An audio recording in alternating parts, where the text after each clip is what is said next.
Buli ssaawa emu ey'okumaliri yingira mu kilasi tutonde ebigambo okuva mu kigambo wano ku Kyabasa ey'oku mutimbagano.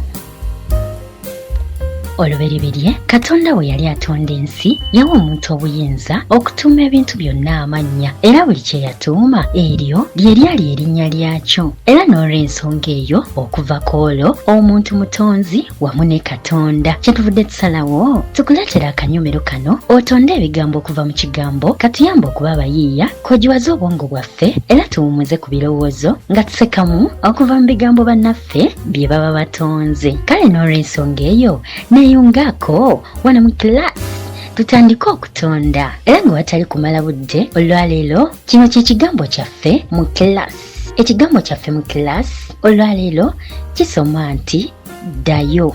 Ekigambo kyaffe mu kilasi ngambye olunaku olwaleero kisoma nti ddayo.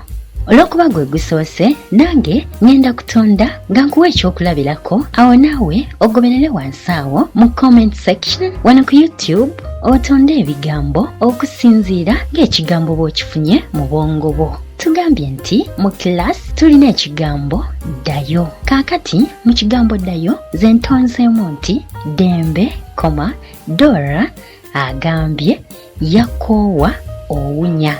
Dembe, Dora agambye yakoowa owunya. Ebigambo ebirala bye nsobodde okutondamu ntonzeemu nti ddukira ddala, akubanja yeeyongedde obukambwe.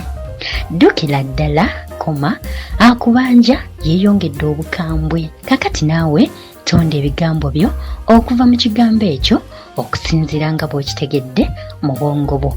Tuyingire mu kilasi tunyumirwe nga tutonda ebigambo wano ku Kyabasa ey'oku mutimbagano. 88.8 CBS FM.